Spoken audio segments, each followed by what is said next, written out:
और यज्ञोपवीत संस्कार का कोई इससे लेना देना नहीं है कि यह ब्राह्मण ही करेगा। हमने कहा कि डिस्टॉर्शन इतना हो गया है, इतनी गाड़ी पटरी से उतर गई है कि आपने गलत चीजों को गलत तरीके से अपने अंदर जम कर लिया है। हर एक का होता था, न उसमें कभी कोई दलित था, न कोई यादव था, न ठाकुर था, न ब्राह्मण था, सबका काम बटा हुआ था। ये जो कास्ट का जो पूरा का पूरा जहर है, ये कब से शुरू हुआ, इसको भी पढ़ लीजिए। यज्ञोपवीत संस्कार के बारे में मैं ऐसी जगह पैदा हुआ जहां यह हुआ नहीं। यज्ञोपवीत संस्कार के बारे में जो जानकार बताते हैं कि जब बच्चा अपनी मां की गोद से स्कूल या गुरुकुल जाने के लिए तैयार होता है, तब उसका कोई 6 साल या 5 साल या 7 साल या 8 साल में उसका यज्ञोपवीत संस्कार किया जाता है। उसके पीछे थ्योरी क्या थी कि वो जो जनेऊ संस्कार है उसका सिर्फ इतना ही अर्थ था, ये जनेऊ जब तक तुम्हारी शादी ना हो जाए तुम्हें ब्रह्मचर्य का पालन करना है। और फिर वो बच्चा गुरुकुल पढ़ने जाता था। सभ्यताओं का तुलनात्मक अध्ययन, परंपराओं का तुलनात्मक अध्ययन करना चाहिए। जिस उम्र में आपके यहां यज्ञोपवीत संस्कार होता है और बच्चे को यह बताया जाता है कि ये जो लड़की है, जो छोटी है, बड़ी है, ये मां है, ये बहन है, ये सब सिर्फ तुम्हारी मां है, बहनें हैं, उसकी आंखों के अंदर उसके अलावा कोई दूसरी तस्वीर नहीं पैदा होती। लेकिन उसी उम्र में उनके यहां भी एक संस्कार होता है।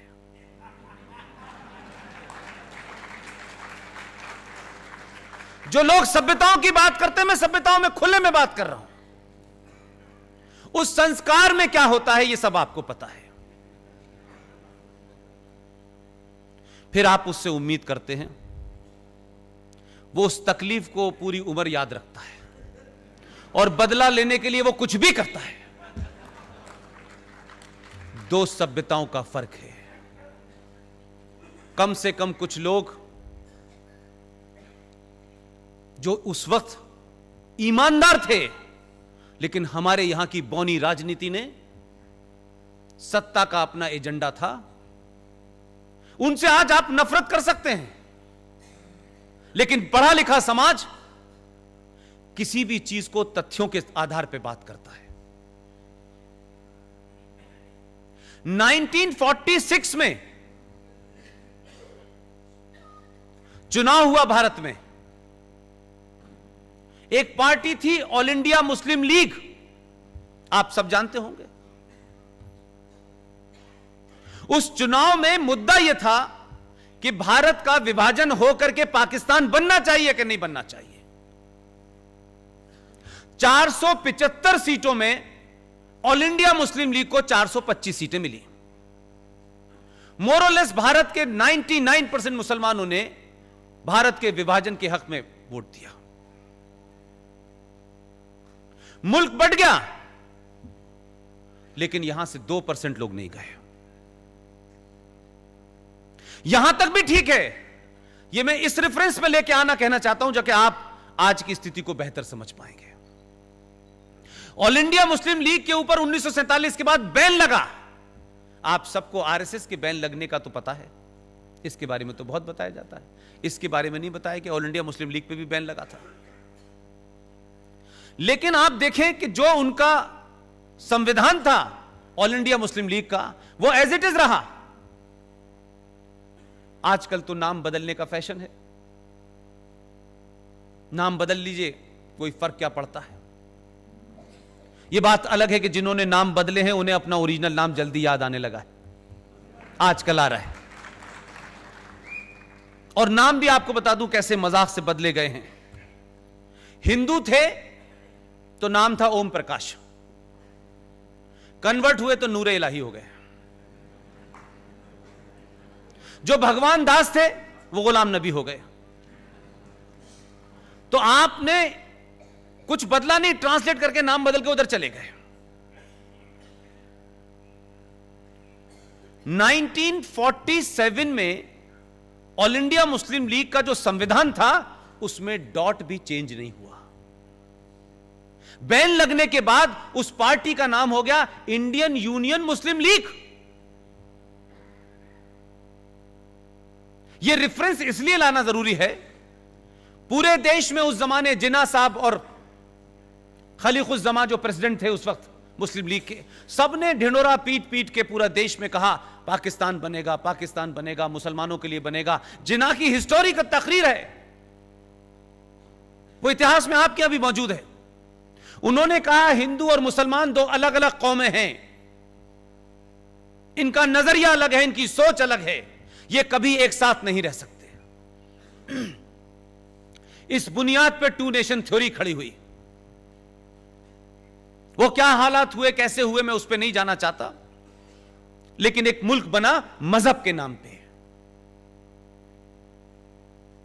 लेकिन कमाल यह है कि जिस मुस्लिम लीग ने भारत के विभाजन के लिए मैंडेट मांगा, भारत का विभाजन किया, पाकिस्तान के उस रेजोल्यूशन को पास किया, उस सब के बाद थोड़ी देर के लिए 1947 से 2019 में आ जाइए, भारत की पार्लियामेंट में एक घटना घटी। कुछ लोगों के लिए वो दुर्घटना है।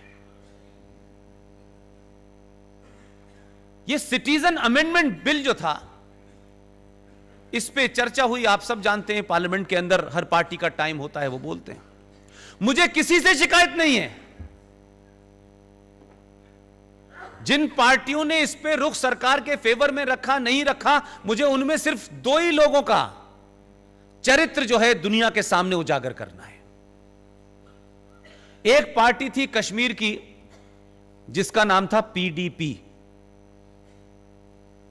महबूबा मुफ्ती जिसकी सदर हैं, और एक पार्टी थी इंडियन यूनियन मुस्लिम लीग। आप लोगों ने डिबेट सुनी थी कि नहीं? अगर नहीं सुनी थी तो मेरी आप सबसे इसलिए गुजारिश है कि उसको सुनिए जरा ध्यान से। हो सकता है कि इस जोश में आपने न सुना हो कि बिल तो पास हो ही गया, अब देखेंगे, इस चक्कर में आपने तकरीर नहीं सुनी है। लेकिन वो तकरीर इतिहास में जाएगी। जो पढ़ा लिखा समाज है उसको उस भाषण को सुनना चाहिए। किसी मीडिया के लोगों ने, किसी ने सवाल नहीं किया, किसी ने उस आदमी को, उस पार्टी के लोगों को अपनी डिबेट में नहीं बुलाया। इंडियन यूनियन मुस्लिम लीग जिसका चार्टर जिसने पाकिस्तान को बनाया, जिसने इस मुल्क को बांटा, उसका मेंबर ऑफ पार्लियामेंट बशीर पूरी ताकत के साथ कहता है कि यह हिंदुस्तान के आईन यानी संविधान, उसके खिलाफ यह कानून बनाया जा रहा है। यह गांधी के मुल्क में हिंदू राष्ट्र बनाया जा रहा है। क्यों नहीं पाकिस्तान से जब आप हिंदू को, जैन को, बौद्ध को, पारसी को बुला रहे हैं, तो मुसलमान को क्यों रोका जा रहा है? ऐसा तो गांधी के ख्वाबों का ये भारत नहीं था। अब जरा तस्वीर को देखिएगा। जिस मुस्लिम लीग ने इस देश को बांटा, जब गांधी कह रहा था कि पाकिस्तान मेरी लाश पे बनेगा, तब मुस्लिम लीग ने उसकी लाश भी बनने दी और पाकिस्तान भी बना दिया। और जब गांधी चिल्ला चिल्ला के कहता था, तब इनका इश्क जिना से चल रहा था, तब ये जिना की बात मान रहे थे, तब आपने मुल्क बांटा। वही पार्टी, वही चार्टर, वही संविधान। भारत की पार्लियामेंट में सिर्फ इतना ही रुख बदला है, सत्ता के शीर्ष पे कोई और बैठा है।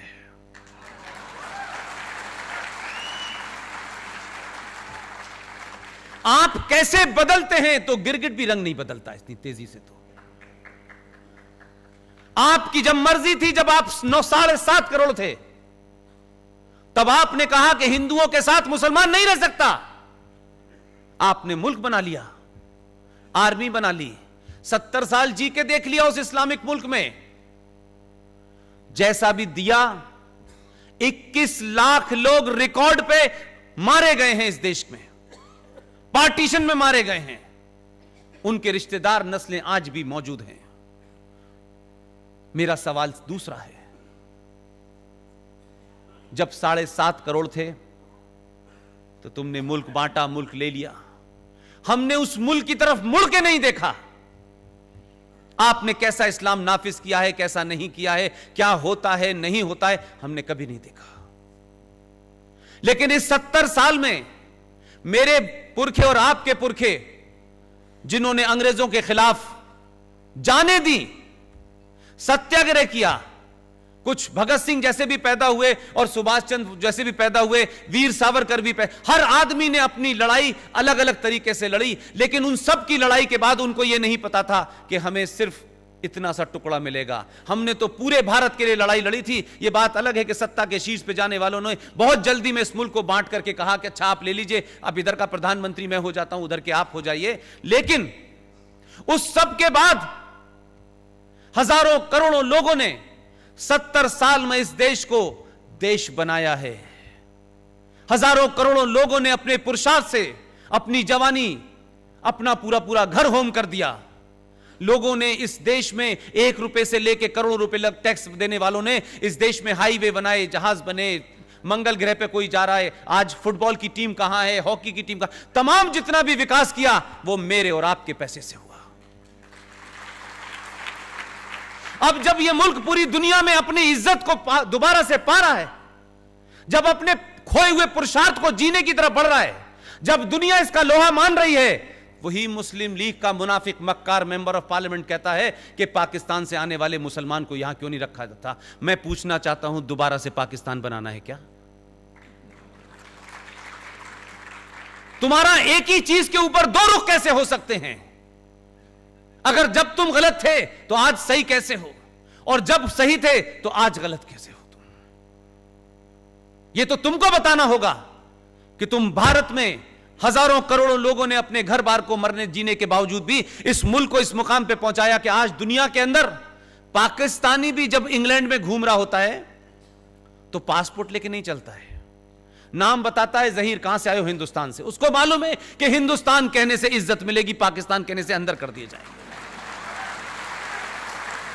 ये 70 साल में हमने इज्जत पाई है, बड़ी इसकी कीमत दी है हमने। लेकिन 70 साल के बाद उसी पाकिस्तान, जिस पाकिस्तान को बनाने के लिए तुमने 2 मुल्क बना दिए थे, उसी मुसलमान को जो तलवार लेकर के, जिसके साथ आपने 3 युद्ध किए हैं, 40 साल से प्रॉक्सी युद्ध बर्दाश्त कर रहे हैं, हजारों सैनिक मारे गए हैं, आज यही मुसलमान कहता है कि आप उसे क्यों नहीं आने देना चाहते? आप कहते हैं कि भारत में माइनॉरिटी सुरक्षित नहीं है। बहुत सारे लोग कहते हैं, वो भी कह रहे हैं। एक सम्मेलन में गए थे अभी, वहां कह के आए कि भारत के मुसलमान पाकिस्तान आना चाहते हैं, अगर यहां आ गए तो हमारे पास रिसोर्सेज नहीं है।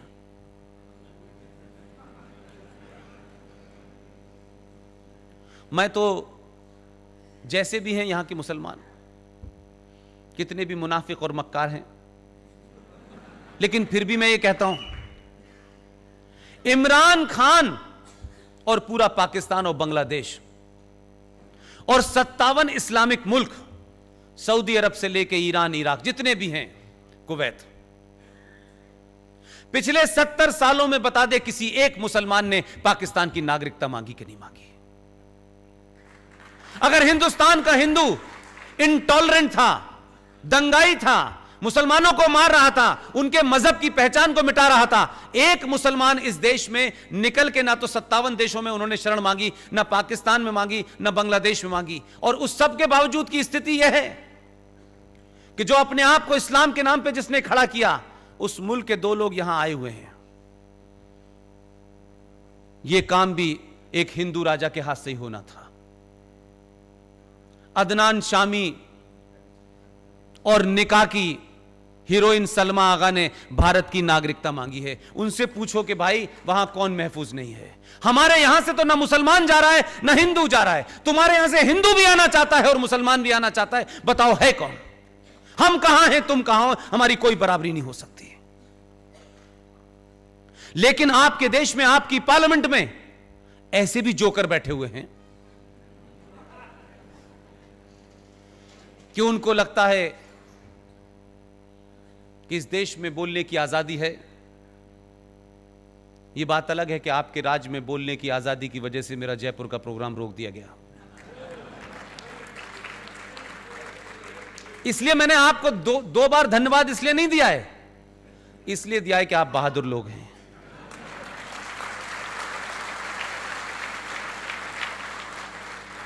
और मैं कभी सरकारों पर टिप्पणी नहीं करता, वर्तमान राजनीति पर नहीं करता। मेरे फोकस में न ये पार्टी न वो पार्टी मेरे एजेंडे का हिस्सा नहीं है। मैं जब तक बोल रहा हूं, जब तक मेरी आवाज में जान है, मेरे केंद्र में राष्ट्र है, उसके अलावा कुछ भी नहीं है।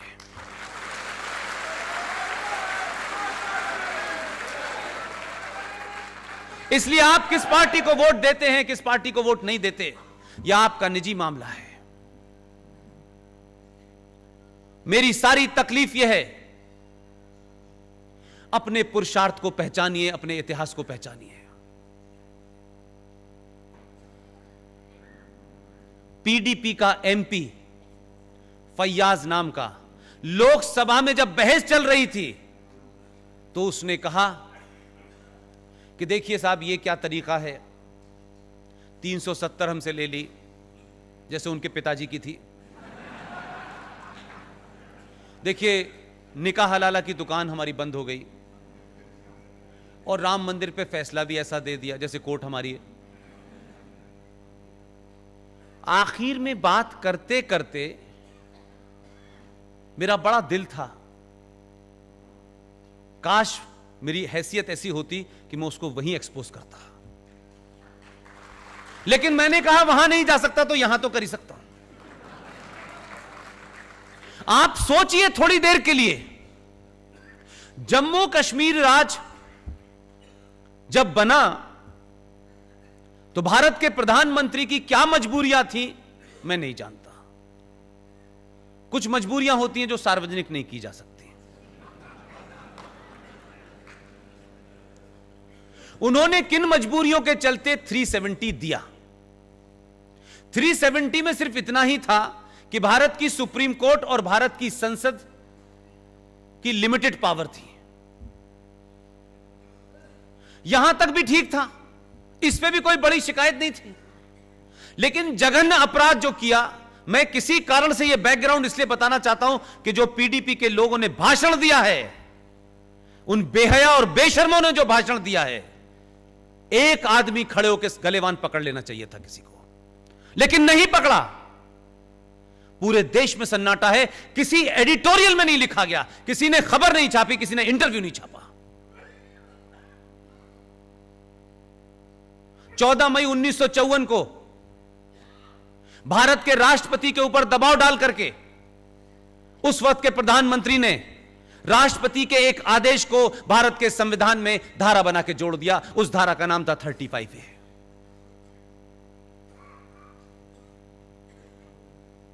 उस 35A जो स्पेसिफिकली जम्मू कश्मीर के लिए बनी थी। मैं इसलिए बार बार कह रहा हूं कि आप सोए नहीं थे, बल्कि आपको सुला दिया गया था। आपकी गिनती देख के मुझे लगता है कि आप जागने की पूरी कोशिश में हैं। आप जाग रहे हैं, इसीलिए लोगों को चिंता हो रही है। लोग चाहते थे कि आप सोते रहें।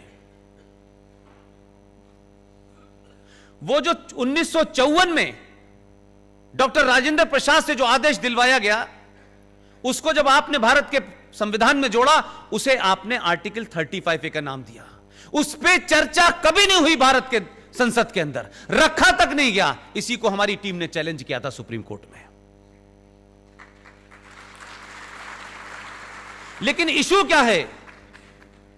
370 से ज्यादा बड़ा खतरा और ज्यादा खतरनाक, और मैं यह कह सकता हूं कि जम्मू कश्मीर में पिछले 70 सालों में जो अलगाव, जो आतंक जो फैला है, उसकी जड़ में 35A थी। यह धारा नहीं हटी है, यह जम्मू कश्मीर में आतंक को समाप्त करने का सिलसिला शुरू हुआ है। मैं बताता हूं आपको, आपने भारत के संविधान में 14 मई 1954 को जोड़ा, लेकिन मजबूरी देखिए, कश्मीर के उस वक्त के महान लीडर जो कश्मीरियत की बात कर रहे थे, उन्होंने कहा कि हमारा संविधान, उनका 1956 में उनका संविधान, जो जम्मू कश्मीर में भारत एक राज्य था जहां उनका एक अलग संविधान था, वो 56 में ड्राफ्ट तैयार हुआ और जनवरी 57 में वो संविधान बनके जम्मू कश्मीर में लागू हो गया। क्या कभी आपने देखा था, सुना था कि जम्मू कश्मीर का अलग संविधान है? कभी सोचा था, कभी पढ़ा था, कहीं किसी किताब में, कहीं रेफरेंस में आया था, कहीं किसी लॉ के स्टूडेंट को बताया गया था, कभी भारत की संसद के बाहर, कभी जुडिशरी के अंदर कहीं चर्चा हुई थी कि एक संविधान इस देश में है? यह पहला दुनिया का एक देश है जिसके आजाद होने के बाद उनका संविधान भी अलग था, उनका प्रधानमंत्री था, उनकी विधानसभा का टर्म भी 6 साल था, वहां सदर रियासत भी था, वहां भारत का संविधान और आईपीसी लागू नहीं होती थी, लेकिन फिर भी देश चल रहा था। यह सब आप दे चुके थे, लेकिन उनकी मक्कारी देखिए, वो कितने शार्प लोग थे, वो कितने एंटी हिंदू और एंटी इंडिया थे। यह देश सो रहा था, इसलिए उन्हें इससे बढ़िया माहौल मिल ही नहीं सकता था। उन्होंने कहा कि हम भारत का संविधान, जिसके अंदर यह आर्टिकल 35 है, हम जब जम्मू कश्मीर के संविधान में इसको लाएंगे तो हम इसके लागू करने की डेट 1944 रखेंगे। यह पूछना चाहिए था सबको कि 1944 क्यों रखेंगे? 1944 को तो भारत आजादी नहीं हुआ था। मैं होता तो कहता 1944 क्यों रख रहे हो, 632 रख लो, पूरी तमन्ना पूरी करो, अधूरी क्यों कर रहे हो? यह सवाल उठने चाहिए थे कि नहीं उठने चाहिए थे? यह सवाल आज भी नहीं हमारे यहां कोई पूछना चाहता। तो जो हमारी आज स्थिति है, अगर उसकी जड़ को नहीं पहचानेंगे तो फिर आप सही तरीके से दवा नहीं कर पाएंगे। और अफसोस है कि आप तो चाणक्य के देश के लोग हैं। वो तो समस्या को पता करता था और सारे काम छोड़ देता था। एक ही रेफरेंस है उसका कि एक दिन वो जा रहा था, रास्ते में उसके गोखरू का कांटा चुभ गया, उसने कांटा निकाल के फेंका नहीं, दे के जेब में रख लिया उसने, और गया ही नहीं, पूरा दिन का उसने काम ही मुलतवी कर दिया, वापस लौटा और ये देखता रहा कि ये गोखरू का कांटा कहां से निकला होगा। 2-2, 3-3 मीटर की दूरी पर उसने देखा कि एक कांटे का पेड़ है, उसमें बहुत सारे गोखरू लगे हुए हैं। उस पे निशान लगा के वापस घर चला गया। दूसरे दिन सुबह आया, बाल्टी भर के मट्ठा लाया और उसकी जड़ में डाल दिया। यह देश चाणक्य का देश है, जो जड़ में मट्ठा डाल के समाप्त कर देता है पूरी पूरी उसको, समस्या को। ऐसा देश पत्तों पे पानी लगा रहा है। चाणक्य के देश में बीमारियों को पलने दिया गया। चाणक्य के देश में जड़ से किसी समस्या को समाप्त न करें, क्योंकि उसे समाप्त करने में थोड़ा सा बिखराव होगा और हमारी सत्ता जा सकती है। इसलिए इस देश में हुआ क्या कि 1944 की डेट रखी उन्होंने, और यह डेट इसलिए रखी कि आर्टिकल 35A जो भारत के संविधान से निकल के जम्मू कश्मीर के आईन में चला गया, उसमें कहा गया कि जम्मू कश्मीर की सरकार को इस बात की ताकत दी जाती है, इस धारा के तहत ताकत दी जाती है कि कौन जम्मू कश्मीर का नागरिक होगा और कौन नहीं होगा। इसलिए आपको पता होगा कि जम्मू कश्मीर में रहने, बसने, नौकरी करने, कारोबार करने के लिए वहां की नागरिकता अलग से लेनी पड़ती थी। आपके देश में एक नया देश चल रहा था। आपके सेकुलर डेमोक्रेटिक देश के अंदर एक इस्लामिक स्टेट बन गई थी, क्योंकि मुसलमानों की गिनती वहां 71% है। उसी धारा की वजह से उन्होंने 1944 की डेट क्यों रखी? अगर शायद कोई 5% लोग पिछले 50 साल में कहीं चर्चा में उठा देते पार्लियामेंट के अंदर, तो इस देश में जो बुरा वक्त, जो घिनौना अपराध हुआ है, वो पहले समाप्त हो जाता। 1944 के बाद पाकिस्तान के मुजफ्फराबाद, मीरपुर से कश्मीर का जो बॉर्डर लगा हुआ था पंजाब से, वहां से जो लोग आए वो 5600 परिवार थे। मैंने इसलिए कहा कि कितने शातिर, कितने एंटी हिंदू, कितने एंटी इंडिया जहर भरा हुआ था उस वक्त के लीडरान के अंदर। कितनी तेज निगाह थी कि जब पलायन हो रहा था, लोग अफरा तफरी में इधर से उधर भाग रहे थे और लोगों को यह नहीं लग रहा था कि कौन कहां ठहरेगा, उस वक्त भी वो गिद्ध जम्मू कश्मीर की मुस्लिम लीडरशिप ने क्या किया, कहा कि ये जो 5600 परिवार आए हैं, या नहीं 1944 से लेकर 1954 तक जो लोग माइग्रेट करके जान बचा करके पाकिस्तान के कश्मीर वाले इलाके से भाग के इधर आए थे, उनकी निगाह लगी हुई थी कि इसमें कौन कौन है। वो 100% डोगरा थे, हिंदू थे, सिख थे, जैन थे, बौद्ध थे। इसलिए कहा कि 1944 की डेट हम इसलिए लगाएंगे कि जो उसके बाद आएगा हम उसको नागरिकता नहीं देंगे। वो लोग जो 5600 थे, आज उनकी गिनती 7.5 लाख है। आपको यह जान के ताज्जुब होगा, पिछले 70 सालों से दुनिया के सबसे बड़े लोकतंत्र के अंदर वो वोट नहीं दे सकते थे। बिना वोट के 70 साल से जम्मू कश्मीर में रह रहे थे, और क्योंकि वो हिंदू थे तो जम्मू कश्मीर सरकार ने उनको नागरिकता नहीं दी। वो ना कारोबार कर सकते थे, ना वोट दे सकते थे, ना चुनाव लड़ सकते थे, ना केंद्र सरकार की किसी नीति योजना का उनको फायदा मिल सकता था। लेकिन इस पे सवाल किसी ने नहीं उठाया, क्योंकि लोगों को लगा क्या फर्क पड़ता है, जम्मू कश्मीर का मामला है, प्रॉब्लम तो जब हमारे घर पे होगी तब हम करेंगे। ये प्रॉब्लम आपके दरवाजे पे खड़ी हुई है, ध्यान रखिएगा। सत्ताएं रहेंगी, लेकिन राष्ट्र को बचाने के लिए समाज को बाहर आना पड़ेगा। ये जिन खतरों की आप चिंता कर रहे हैं, उस खतरे की चिंता मुझे नहीं है। 4 राज्यों का देश, 20 करोड़ पॉपुलेशन। ऐसा लगता है कि भारत के सामने सबसे बड़ा चैलेंज पाकिस्तान है।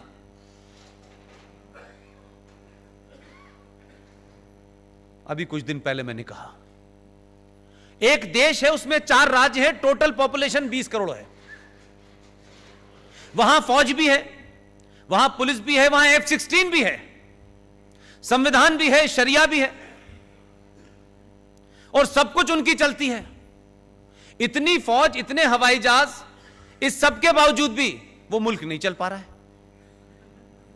मैंने कहा मूर्खों, अकेला योगी 20 करोड़ को चला रहा है,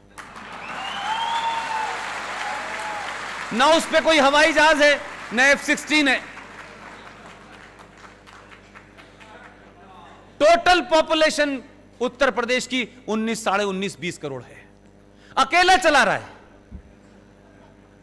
पूछ ही नहीं रहा किसी से। 20 ऐसी कोई समस्या खड़ी नहीं हो रही वहां। अब वहां पे गुहार लगाई जा रही है, 6-6 इंच लंबी, 1-1 मीटर लंबी डालियां कह रही हैं गलती हो गई, अल्लाह खुदा के वास्ते माफ कर दो, आखिरी बार हुई है गलती। उसने कहा ना,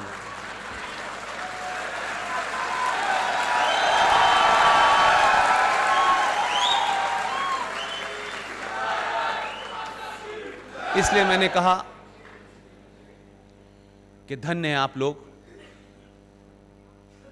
समय रहते अपनी गलती का एहसास कर लिया और सही लोगों को चुनाया आपने। मैं किसी सरकार का पक्षधर नहीं हूं, लेकिन जो सरकार, जो लोग इस राष्ट्र को बचाएंगे, उनके लिए कितना भी लड़ना पड़े लड़ूंगा।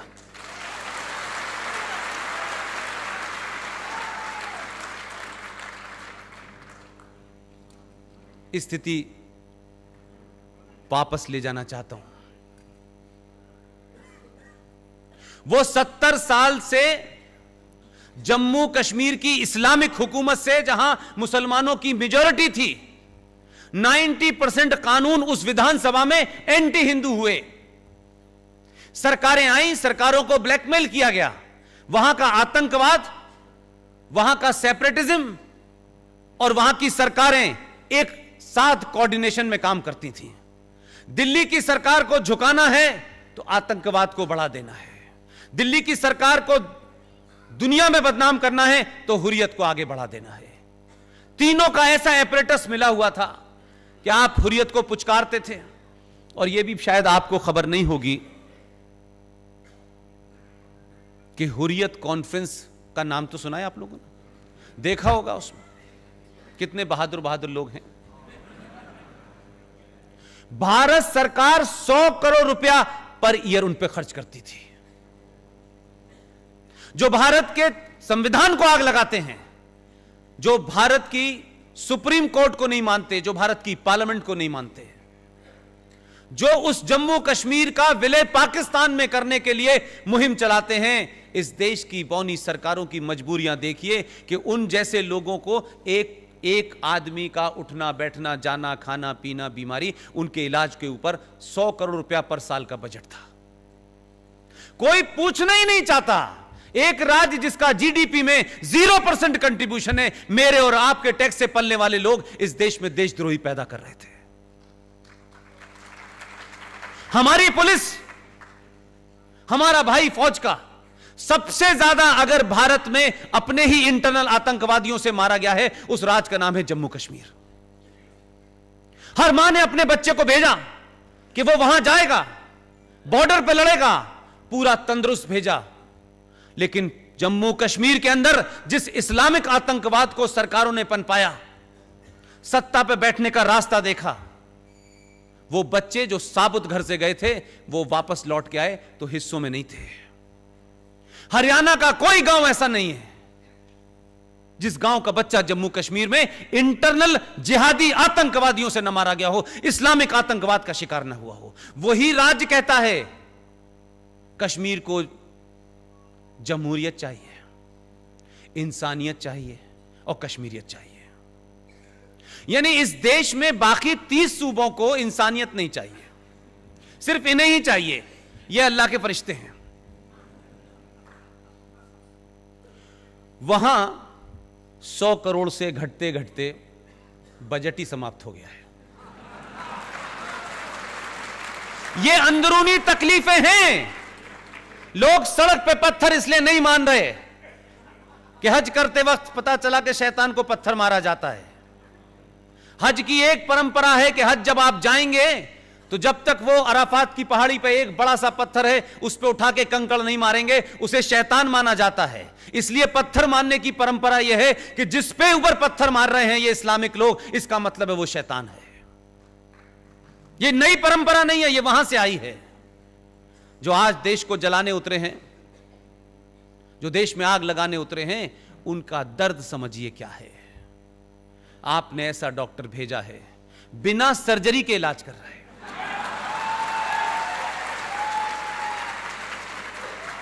लोग, एक बहुत बड़े कवि हैं, उनकी 2 लाइनें मुझे इस स्थिति पे ज्यादा अच्छी लगती हैं। वो कहते हैं कि न जाने कैसा ये आलम हुआ कि लोग हंसते हंसते रोने लगे, रोते रोते हंसने लगे। ये स्थिति वही है। धारा 370 और 35A नहीं हटी है। धारा 370 और 35A को बारीकियों में अगर आप जानते, जितना मैं 20 साल से पढ़ते पढ़ते थक गया, ये धारा नहीं हटी है। ये भारत के अंदर, आजाद भारत में बौने नेताओं के दबाव में पिछले 70 साल में एक पैरेलल सत्ता थी, जो इनविजिबल सत्ता थी, जो आदर्श सत्ता थी, उसको समाप्त कर दिया है।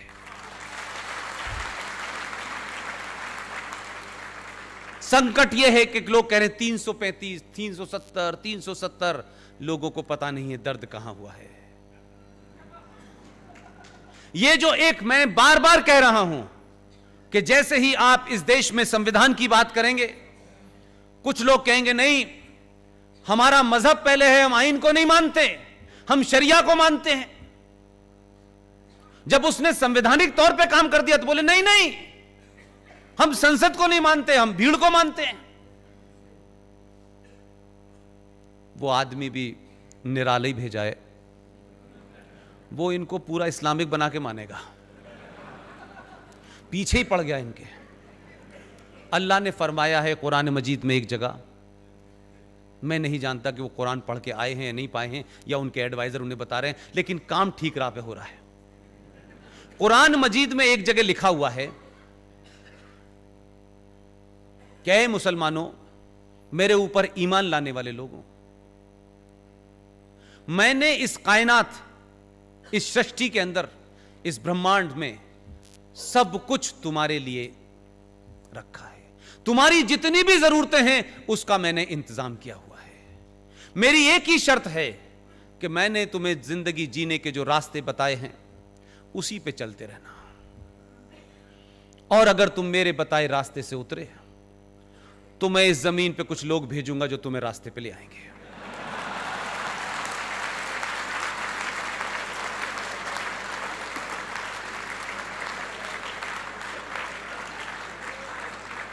इसलिए मैंने कहा पढ़ना बहुत जरूरी है। अभी तो एक ही ने पढ़ा है कई करोड़ों में से। अगर आप सबने पढ़ लिया तो ये फिर पत्थर अपने ऊपर मारेंगे। ध्यान रखिएगा, आपको लड़ने के लिए कुछ नया नहीं करना है, कुछ नया नहीं करना है। जो सरकार में बैठे हैं, जो सरकार को करना चाहिए था, वो सरकार पहली बार कर रही है। लेकिन मेरी शिकायत, मेरी तकलीफ, इस बात से मत खुश होइएगा। सरकार में हम हैं, बिल पास हो गया है, कानून बन गया है। कानून बहुत सारे बनते हैं इस देश में, लागू नहीं होते। आपकी जिम्मेदारी इस सरकार से 1000 गुना है। 1 मिनट के लिए भी अगर आप अगले 10 साल तक आपने सोने की कोशिश की तो याद रखिएगा, जो ताकतें आपकी ताकत को पहली बार एहसास कर रही हैं, वो इस बात से डरी हुई हैं कि अभी तो सिर्फ इन्होंने कुर्सी से उठने और बैठने का ही काम किया है। अगर पूरी तरीके से ये हटी तो हमारा क्या हाल होगा। लिहाजा उस वक्त के आने से पहले सड़कों पे तमाशा करके डराने की कोशिश कर रहे हैं। वो नाजान अनजान नहीं है, वो इतने नादान नहीं कि उनको नहीं पता क्या कानून पास हुआ है। मैंने उनको, कई मित्रों को मैंने कहा अलग अलग समय पे जो लोग आते हैं उनकी फितरत को समझना चाहिए। तुम जिन्हें मजाक जिनसे कर रहे थे, मजाक मजाक में 2014 हो गया। तुमने गालियां दी इस देश की उस मेजॉरिटी को जिन्होंने सरकार को बनाया। कई एडिटर देश छोड़ के जाना चाहते थे, बहुत सारे बड़े बड़े दानिश्वर, उन्होंने बड़ी बड़ी कस्में खाई। उनको लगा 2014 का दबाव बनाएंगे, क्योंकि उन सब की दुकानें भी इसीलिए चल रही थी कि सनातन समाज सोया हुआ था। इसलिए जो दिल चाहे गाली दे दो, कैसी भी गाली दे दो। कोई भगवा आतंकवाद कह रहा है, कोई भगवा रेप कह रहा है, इट्स फ्री फॉर ऑल। लेकिन आपने पहली बार नोटिस लेना शुरू कर दिया। जिसने भगवा आतंकवाद की थ्योरी को जन्म दिया, कमाल, यही तो डर है उन्हें। यह बड़ा आदर्शवादी समाज है। हम आदर्श आज भी बड़े बड़े रखते हैं, हम हर छोटी बात में बड़े आदर्शवादी हो जाते हैं। आदर्श वहीं चलता है जहां आदर्श समाज होता है। जब समाज भीड़ तंत्र में तब्दील हो गया हो, जंगल राज में तब्दील हो गया हो, कोई सुप्रीम कोर्ट की ना सुन रहा हो, कोई पुलिस की ना सुन रहा हो, ऐसे में आदर्शवाद अपने घर पे रख के आई है। लिहाजा जैसे ही यह खबर आई कि आर्टिकल 35A पे चर्चा हो रही है सुप्रीम कोर्ट में, तो क्योंकि आप इतने डर चुके थे या उन्होंने इतना आपको डरा दिया था कि आर्टिकल 35A की सुनवाई सुप्रीम कोर्ट में हो रही थी। शपथ लेके इस देश की एक मोहतरमा मुख्यमंत्री, जो जाड़े गर्मी में दोनों वक्त स्कार्फ पहनती हैं, उन्होंने बाकायदा ऐलान करके कहा, यह बात छुपी हुई नहीं, टेलीविजन पे है, और देश की प्रतिक्रिया नहीं आती। आप रिएक्शन नहीं देते। रिएक्शन का मतलब नहीं है आप किसी को गाली दें, आप भी अपनी बात कह के कॉर्नर तो कर सकते हैं लोगों को। आपने नहीं दिया। उसने कहा आर्टिकल 35 से छेड़छाड़ की गई तो जम्मू कश्मीर में कोई तिरंगा को कंधा देने वाला नहीं मिलेगा। एक मुख्यमंत्री शपथ लेके कहती है, लेकिन इस देश में प्रतिक्रिया नहीं होती, क्योंकि वो एक पैरेलल सत्ता है, उनको कुछ नहीं कहना है। उनको आप कहेंगे तो कम्युनल हो जाएंगे, एंटी मुस्लिम हो जाएंगे और फिर तरह तरह की बातें शुरू हो जाएंगी। मुझे इस बात का फक्र है कि मेरे साथियों ने, जिसमें से अब एक नहीं है, उस दबाव को बर्दाश्त किया। आर्टिकल 35 को जब सुप्रीम कोर्ट में हमने चैलेंज किया तो शायद हमको भी अंदाजा नहीं था कि इस देश में इतना बवाल हो जाएगा, लेकिन हमने 3-4 साल तक उस लड़ाई को लड़ा। लेकिन इस बीच में उस पार्टी, हमारा जो साथी था, वो अजीबोगरीब हालात में हमारे बीच से चला गया। न हम बहुत पैसे वाले हैं, न हमारा कोई सत्ता से संपर्क है, न हम किसी संगठन के सदस्य हैं, न हमारा कोई आगा है, न पीछा है। हम टिपिकल जुनूनी किस्म के आदमी थे। हमको लगा कि साथी हमारा चला गया है, उस पे गम करने का बहुत हमारे पास समय नहीं था। फिर हमने ये तय किया कि क्या इस देश के लोग, अगर उनको ये 35 की सच्चाई बताई जाए, गली गली मोहल्ले मोहल्ले बताई जाए, तो क्या ये उठ के खड़ा होगा? कई सारे सवाल थे, नौकरी को छोड़ना पड़ा और फिर गली गली हम घूमे। लेकिन आज मैं आपके बीच में हूं, पूरी ताकत से जितने भी दबाव थे, उन दबाव में कभी विचलित नहीं हुए हम, और सबको बताया, पूरी दुनिया को, कि यह आर्टिकल 35 क्या है, कैसे आया, क्या इसके प्रोविजन हैं। इस देश ने कभी आर्टिकल 35 नाम की चिड़िया का नाम नहीं सुना था। जब बताना किया तो लोग हमसे पूछते थे ऐसा है क्या। हमने कहा ये संविधान पढ़ लो यार, ये कोई ऐसी बात नहीं है जो हमें ही पता है और आपको नहीं पता है। आपने कोशिश नहीं की, हमको चढ़ गया इसलिए हम कर रहे हैं। पूरे देश में एक ऐसा जनजागरण हुआ, हर उस आदमी में जिसमें हजारों लोग यहां बैठे होंगे, उन्होंने उन्हीं स्पीचेस को, मेरी को दुनिया भर में फैलाया और दबाव बना। और जब समाज दबाव बनाता है तो जो पार्टी 370 पिछले 70 सालों से अपने मैनिफेस्टो में लिख रही थी, उसने 2019 के चुनाव के बीच में जब मैनिफेस्टो जारी किया तो कहा कि हम 370 भी हटाएंगे और 35 भी हटाएंगे। इसलिए मुझे यकीन है, इसलिए मैं आपके पास आया हूं कि मेरी जो बातें हैं अगर आपको तथ्यात्मक लगती हैं, क्रॉस चेक करने के बाद ठीक लगती हैं, तो सच बोलिए। अगर आप आज भी सच नहीं बोले तो फिर यह मौका नहीं आएगा। पूरी ताकत से बोलिए, अपने हित, मेरा तेरा, छोटा बड़ा, ब्राह्मण ठाकुर, इसमें मत पड़िए। आपकी क्या कास्ट है, आप बहुत महान कास्ट में हैं, आप बहुत पुरुषार्थ वाली कास्ट में हैं, आपकी कास्ट आपके घर के अंदर सीमित रहनी चाहिए। घर से बाहर निकलने के बाद सिर्फ आप सनातन हैं और कुछ नहीं है। जो कमी, जो गलतियां हमने की हैं, जिन गलतियों के कारण बौनों के भी बौनों ने हमारे ऊपर राज कर दिया, हमको छिन्न भिन्न कर दिया गया है। हम आज निहायती छोटी छोटी चीजों में फंस के रह गए, इसलिए बड़ी तस्वीर को कभी देख ही नहीं पाते और बड़ी चीज से लड़ने की हिम्मत नहीं कर पाते। आप सब लोग, आपने किस पार्टी को वोट दिया है, नहीं दिया है, यह विषय नहीं है, लेकिन एक बड़े होराइजन पे बहुत कुछ ऐसा बड़ा हो रहा है जो हम सब ने नहीं सोचा था। आर्टिकल 35A का दूसरा कुकर्म बताता हूं क्या है, क्योंकि अभी किसी ने मुझसे बातचीत में कहा कि इस जो मूवमेंट चल रहा है, इस मूवमेंट के अंदर जय भीम और जय मीम का नारा लग रहा है। मैं उनके लिए आपको कुछ तथ्य देना चाहता हूं, वहीं पूछिएगा रोक करके।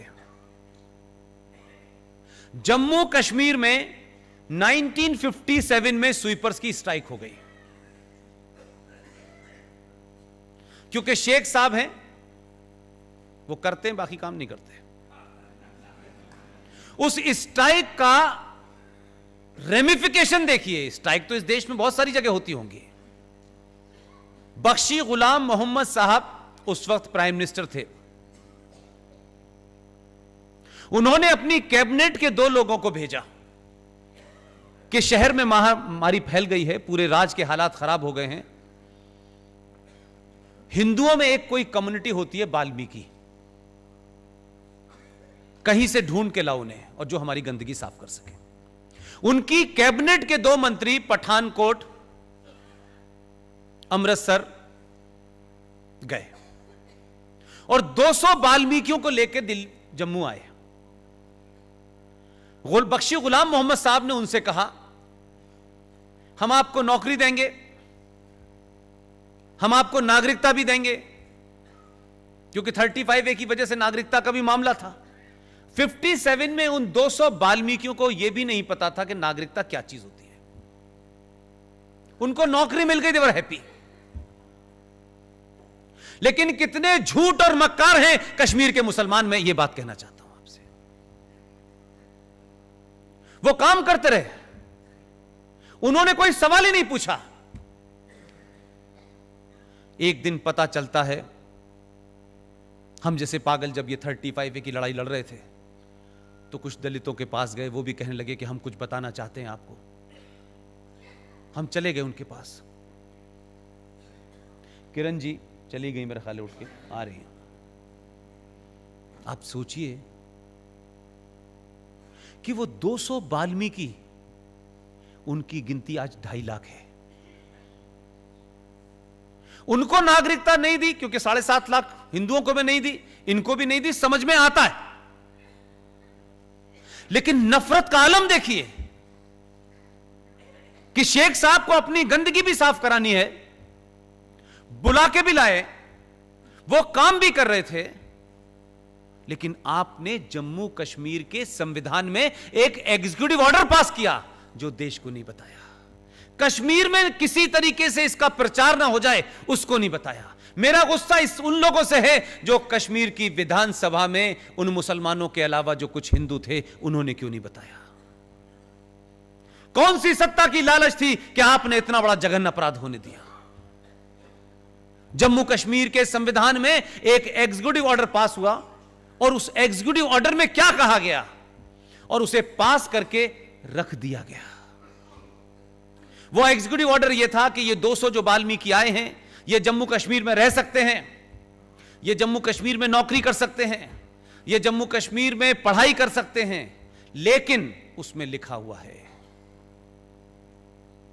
कि ये MBBS की पढ़ाई करें, ये इंजीनियर की पढ़ाई करें, ये MBA की पढ़ाई करें, ये पढ़ के डॉक्टर बन जाएं, ये पढ़ के इंजीनियर बन जाएं, लेकिन जम्मू कश्मीर राज्य सिर्फ उन्हें भंगी की नौकरी देगा और कोई नौकरी नहीं देगा। यह बात अगर हिंदुस्तान के किसी और शहर में होती तो अभी इस देश के दलित लीडर सड़कों पे आ जाते, आग लग जाती। वो 2.5 लाख लोग जो 200 थे वो 2.5 लाख हो गए। उनके यहां के बच्चे आपके शहर राजस्थान में भी आए हैं, आप मुंबई भी गए हैं, गुजरात भी गए हैं, कोई डॉक्टर है, कोई इंजीनियर है। ऐसी लड़कियां हैं जो नेशनल चैंपियन हैं। कभी आप उनसे भी हाथ पकड़ के बात करते तो जो तकलीफ मेरे अंदर है आपके अंदर ज्यादा होती है। वो जनरेशन जो आज हमारे बीच में बैठी हुई है, 20 साल की, 25 साल की, 30 साल की, जो 24 घंटे इंटरनेट पे है, जो पिज्जा है, बर्गर है, मोमोज है, उसके अलावा उसकी दुनिया के अंदर और कुछ नहीं है। वही जनरेशन, उसी उम्र के बच्चे जम्मू कश्मीर में इस सब के बावजूद भी कि इंग्लिश सिस्टम आ गया, कच्ची डलिया में शेख साहब की गंदगी को सर पे रख के जहां से बहता हुआ उनके मुंह से होता हुआ गंदगी उनके कपड़ों पे जाती थी, वो इस जनरेशन तक ने किया।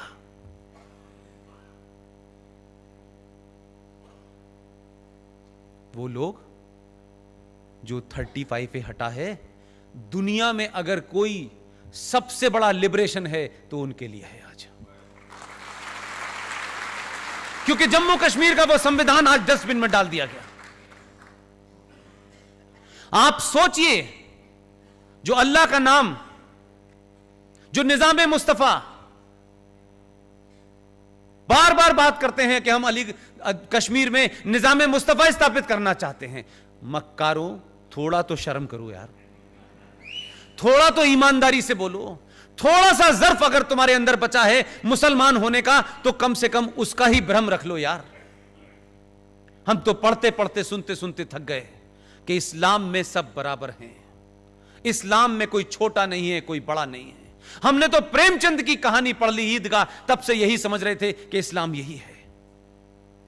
जम्मू कश्मीर में सारी लड़ाई निजाम मुस्तफा की हो रही है, लेकिन निजाम मुस्तफा के बारे में जो कहा गया है, जो कंसेप्ट है, उसमें सिर्फ इतना ही है कि सब बराबर हैं, किसी का कोई फर्क नहीं होगा, कोई छोटा नहीं होगा, कोई बड़ा नहीं होगा, कोई गरीब नहीं होगा। यह कहा जाता है निजाम मुस्तफा में, लेकिन 57 देशों में से कहीं निजाम मुस्तफा नहीं है। उसके मानने वाले, सुबह से लेकर शाम तक उसकी बात दुहाई देने वाले, उन लोगों ने उस नस्ल को कहा कि आपके बच्चे पैदा हों, आपके बच्चे पैदा हों। आज उनकी चौथी जनरेशन है, लेकिन कश्मीर के अंदर जो जघन्य अपराध हुआ कि आपने उन 200 लोगों को जो 2.5 लाख हो गए हैं, उनके बच्चे आज बड़ी बड़ी जगह जा सकते थे, लेकिन जम्मू कश्मीर राज्य ने अपने संविधान में यह प्रोविजन कर दिया। कहीं आपने इस देश में कोई डिबेट सुनी, कोई सेमिनार सुना, कोई हंगामा सुना? कहीं पत्थर फेंके गए? किसी को अल्लाह का नाम याद आया कि नहीं याद आया?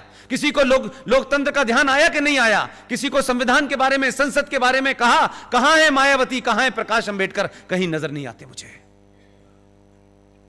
आज उनसे जाके पूछिए, 2.5 लाख लोग, वो बच्चे जो आज नेशनल चैंपियन हैं, जिन्होंने महाराष्ट्र जाकर के एमबीबीएस की डिग्री ले ली है, लेकिन जब वो नौकरी मांगने आई तो उससे कहा कि नहीं, पहला तो आप यहां की नागरिक नहीं हैं, दूसरा आप दलित हैं, और इस कारण आपको नौकरी सिर्फ हम देंगे तो सिर्फ स्वीपर की देंगे। सोचिए कि कितनी नस्लें इस अरमान को लेकर मर गई होंगी। हम तो आज भी वो काम सोच नहीं सकते जो आज जम्मू के अंदर नाले पे रह रही हैं पिछले 70 सालों से। किसी ने सुध नहीं ली। न मुसलमान का इस्लाम जागा, न हमारे हिंदुओं का पुरुषार्थ जागा, न किसी ने यह चेतना की कि यार ये कैसे हो सकता है, इसको डिबेट करें, इस पे चर्चा। सब साइलेंट।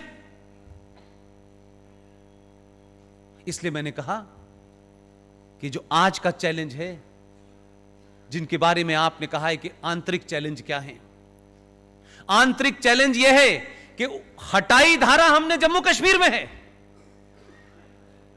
35 पे हटाई हमने, हमारे घर का मामला है। दर्द पाकिस्तान में हो रहा है। अब है कि नहीं है? हमारे देश की इंटरनल समस्या का रेमिफिकेशन विदेश से जुड़ा है कि नहीं जुड़ा है? जम्मू कश्मीर में जो आतंक है वो है इंटरनल, लेकिन उसके तार बाहर से जुड़े हैं कि नहीं जुड़े हैं? आपका सिटीजन अमेंडमेंट एक्ट हमारे घर का मामला है। हम किसको नागरिकता दें, किसको ना दें? बांग्लादेश में रैली निकल रही है, पाकिस्तान में लोग पानी पी पी के गाली दे रहे हैं। तो समस्या यह है कि आपने पिछले 70 सालों में जाने अनजाने में, सत्ता के लालच में, एक पैरेलल सत्ता खड़ी हो गई है इस देश के अंदर, और वो इतनी ताकतवर है कि 1976 में भारत की पार्लियामेंट में चर्चा हुई और 42वां संविधान संशोधन पास किया गया और कहा गया केंद्र सरकारों से, राज्य सरकारों से कि आप जनसंख्या नियंत्रण पर और फैमिली प्लानिंग पे तत्काल कानून बनाएं।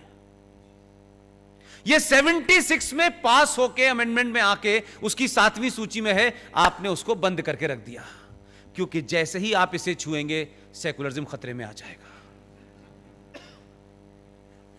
सवाल यह है, जितनी चीजें बंद करके रखी थी ये सभी खोल रहा है। तकलीफ यह नहीं है, ये पत्थर इसलिए नहीं मारे जा रहे हैं, ये पत्थर इसलिए मारे जा रहे हैं कि 70 साल में हमने डरा करके इस देश की मेजॉरिटी को पंजों पे खड़ा रखा था। वो कुछ भी उनको नहीं डरा रहा है, तब भी डर लग रहा है। इसलिए ये चीज खत्म ना हो जाए। अगर ये खत्म हो जाएगी तो जो हमारी दुकान चल रही थी, जो हम ब्लैकमेल करते थे सरकारों को, वो ब्लैकमेलिंग खत्म हो जाएगी। तो लिहाजा चाहे सीए का मामला हो, चाहे एनआरसी का मामला हो, या और अभी बहुत सारे आने हैं, बेफिक्र रहिए।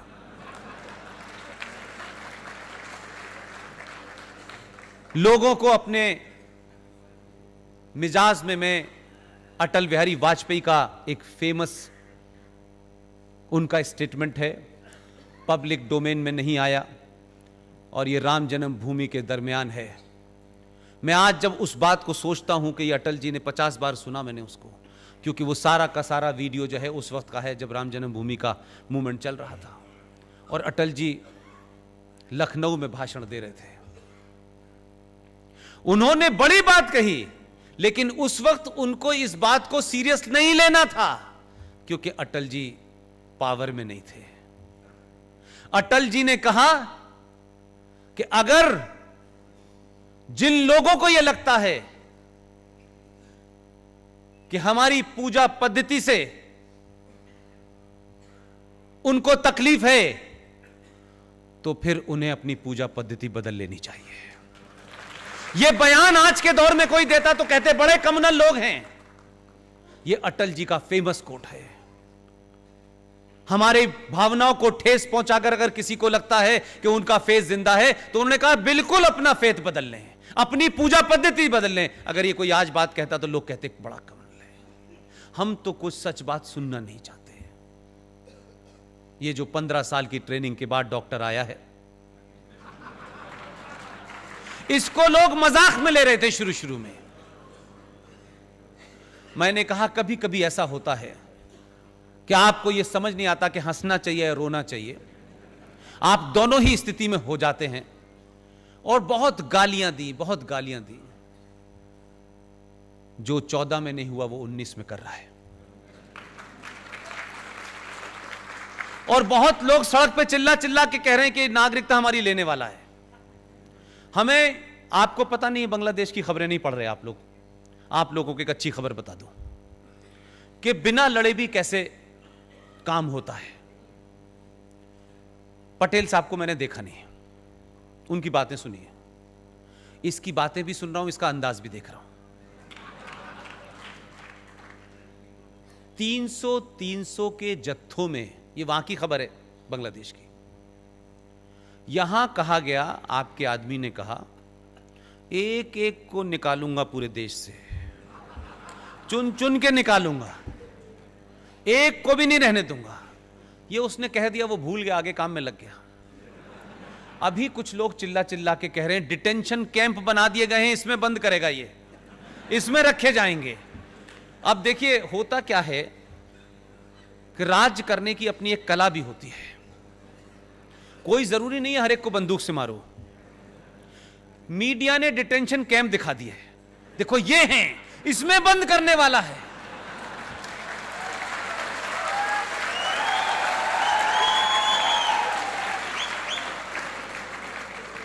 और यह भी सबको पता है कि इसके पास अभी 4.5 साल बचे हुए हैं। मीडिया ने डिटेंशन कैंप दिखाए और वो बता रहा यूं यूं करके। पार्लियामेंट का जो भाषण था 370 पे, उसे अगर आप लोग सीरियसली देख लेते तो लगता था कि ट्रेजरी बैंक से कहीं इधर ना चला जाए, गुलाम नबी पे ही ना 2-4 हाथ पड़ जाए कहीं। इतने गुस्से में था। और कहा कि हम ये भी लेंगे, हम पीओ को भी लेंगे, हम अक्साई चीन भी लेंगे। उसने बची ऊंची लड़ाई भी लड़ दी। ये एक बात ध्यान रखिएगा, ये भाषण उसका पार्लियामेंट में है, कहीं इलेक्शन में नहीं दे रहा है। वो पार्लियामेंट के भाषण का मतलब होता है, वो पार्लियामेंट की प्रॉपर्टी है। 300 के जत्थों में पिछले 10 दिन से हमारे वो मित्र हैं, उनका नाम मत पूछिए, बड़े पद पे बैठे हुए हैं। बोले पुष्पेंद्र, अमित शाह के बयान के बाद से खुद ही बांग्लादेशी वहां जा रहे हैं कि वो बंद कर देगा हमें, हम आ गए वापस। अभी कुछ हुआ ही नहीं है।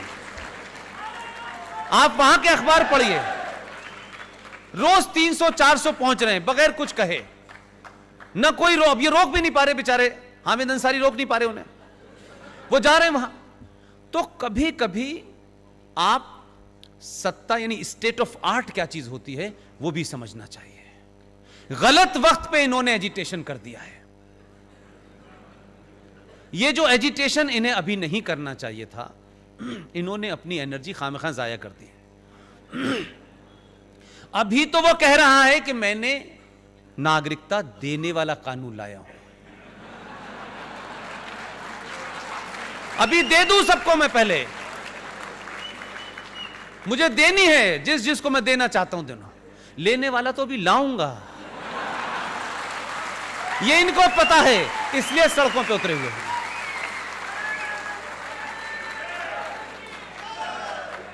इसलिए यहां से लेकर के मुंबई तक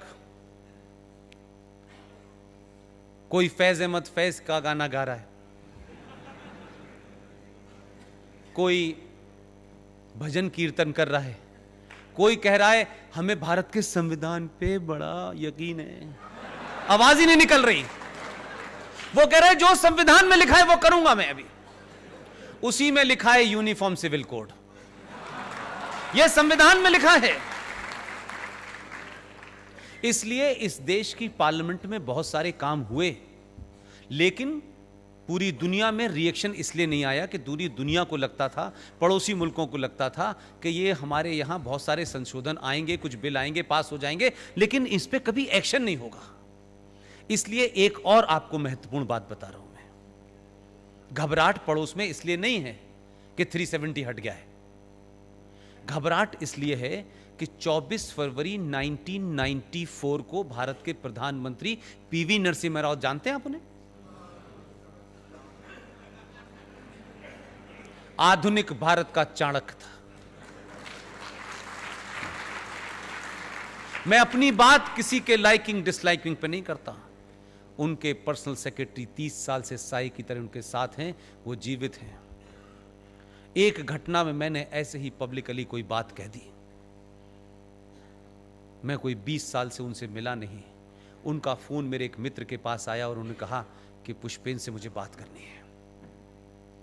वो एक ही बात पूछ रहे थे कि ये तो सिर्फ उन्हें पता थी और मुझे पता थी, तुम्हें कैसे पता है ये बात?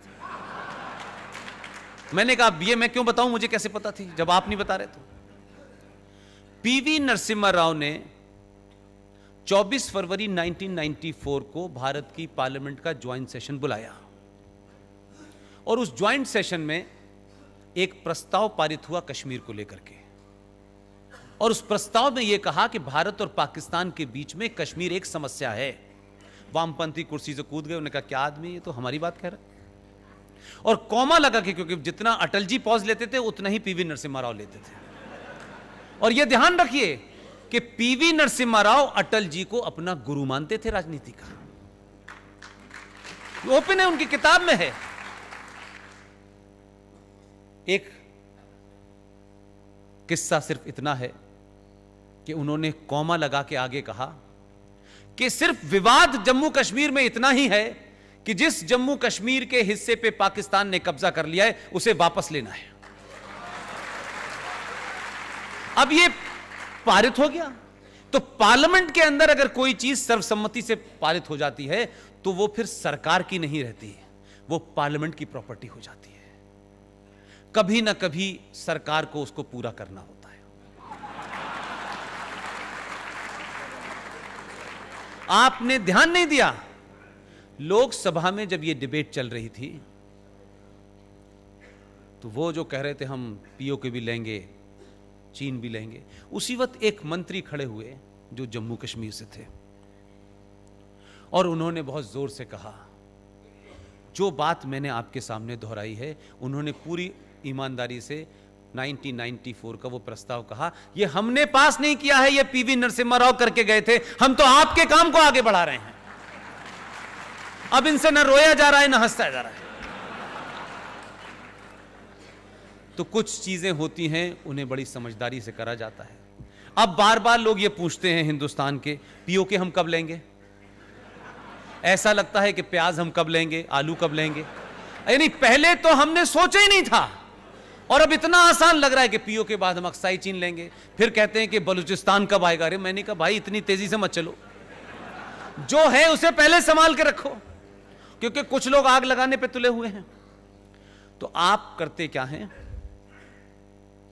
कि पीडीपी का वो एमएलए एमपी, जब चर्चा हो रही थी सिटीजन अमेंडमेंट के ऊपर, तो आप सोचिए उसकी बेहयाई देखिए।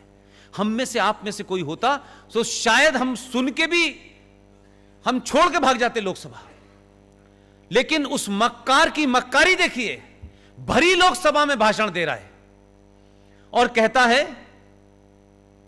कि पाकिस्तान से आने वाले मुसलमान को आप क्यों नहीं नागरिकता देंगे? आप किसी ने उससे पूछा, ए मक्कार तू ये बता,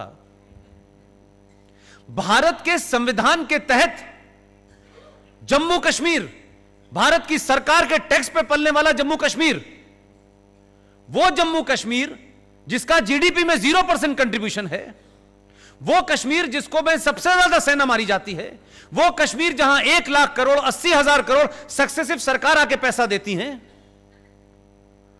तुम्हारी तो पॉपुलेशन 1.5 करोड़ थी। तुमने तो अपने राज्य में हिंदुस्तान के मुसलमान और हिंदुस्तान के हिंदू को नागरिकता देने से मना कर दिया, और तुम हिंदुस्तान के लोगों से और सरकार से कहते हो कि पाकिस्तानी को यहां नागरिकता दे दो। यह मक्कारी देखिए, एक छोटा सा राज्य, आप तो हिंदुस्तानी को वहां नहीं आने देना चाहते। और दूसरा बड़ा खुलासा, जिस आर्टिकल 35A की वजह से आप और मैं, रेस्ट ऑफ द इंडिया का कोई आदमी जम्मू कश्मीर में जाके नहीं बच सकता था। वो 7.5 लाख लोग जो हिंदू थे, वो जम्मू कश्मीर के 70 साल से नागरिक नहीं थे। वो मेरे और आप जैसे हजारों लोगों की प्यार मोहब्बत से जाने वाली इमदाद से पलते थे। उनके बच्चे कब पैदा हुए, कब मर गए, पूछा नहीं किसी ने। कब ठंड है, कब जाड़ा है, कब गर्मी है, कोई नहीं पूछने गया। उन्होंने उन तक को नहीं दिया नागरिकता, मुझे नहीं दिया, आपको नहीं दिया, लेकिन उन्होंने क्या काम किया। और इसके बाद भी कहते हैं वो सेकुलर हैं। 450 किलोमीटर दूर से चल के बर्मा से निकलने वाला रोहिंग्या मुसलमान जम्मू के अंदर 98,000 बस गया। उसके पास आधार भी है, उसके पास इलेक्शन कार्ड भी है, उसके पास बिजली का बिल भी है। बर्मा से आने वाला मुसलमान इल्लीगल जो इस देश में घुसा है, उसको जम्मू कश्मीर की मुस्लिम सरकार ने नागरिकता दी, लेकिन इस देश के मुसलमानों को, इस देश के हिंदुओं को, और 7.5 लाख हिंदू जो वहां पिछले 70 साल से उसी उनके राज्य में रह रहा है, लेकिन उनको नागरिकता नहीं दी। उसका मेंबर पार्लियामेंट में खड़े होकर कहता है कि मुसलमान को आप नागरिकता क्यों नहीं देते हैं जो पाकिस्तान से आया था। ऐसे मक्कार भी भारत की पार्लियामेंट में बैठे हुए हैं, और वो इसलिए बैठे हैं कि आप बोलते नहीं हैं।